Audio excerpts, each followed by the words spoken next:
Сакам пример да дадам. Кој од нас го заслужил спасението? Никој. И тоа е точниот одговор. Некој каже поинаку, ти го добивме преку вера. Спасението. Бог ни го даде преку вера. Сега, да објаснам ова. Преку верата не значи верував, па заради тоа што верував заслужив. Верата не е облик на заслужување. Верата не е облик на действување преку кое заслужуваш. Верата е духовно средство кое што ти е дадено од Бог, преку кое што примаш благодата, преку кое што ти примаш бесплатните дарови од Бог. Верата е нешто што те подготвува, односно што те учи како да примаш незаслужени дарови. Како да трошиш од благодата, да ја взимаш, да ја трошиш, да ја живееш, а да не платиш ништо. Ти му кафана луѓе има и му вика што ќе се напиеш. Вика ја никого ниту частам, ниту примам.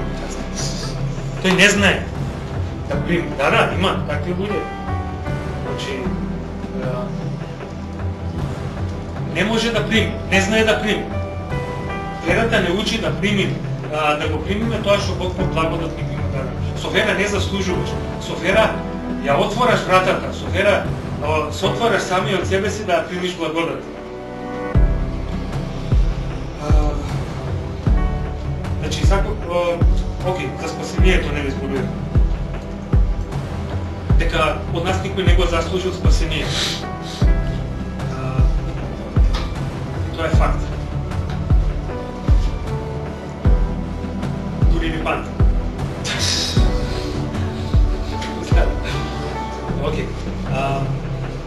Значи, никој не го заслужил спасението. Да ве прашам нешто. Од кај чувте вие за спасение?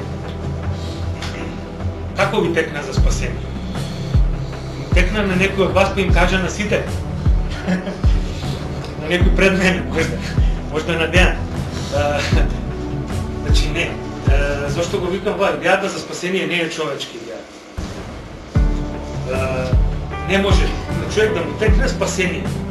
Самиот збор е мене затворено ми било тоа, ја нешто го сваќал кога ќе чувам православна црква, мене ми изгледало као, не знам, некаква си приказка.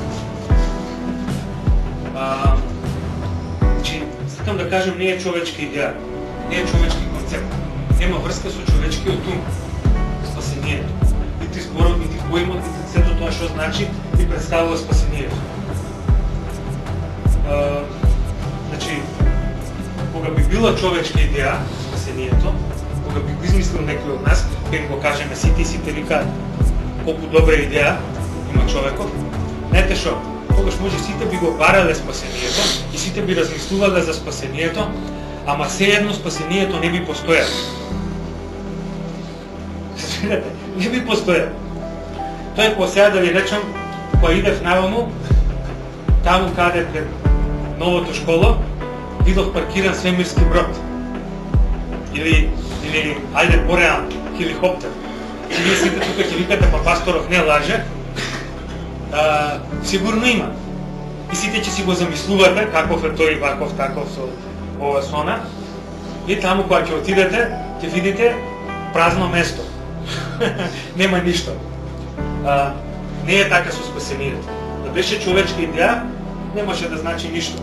Ќе беше, како вика апостол Павле, залудна нашата вера, залудно ќе беше проповедањето, залудно ќе беше евангелизирањето, залудно ќе беше идењето тука и се останато. Али тоа е Божја идеја.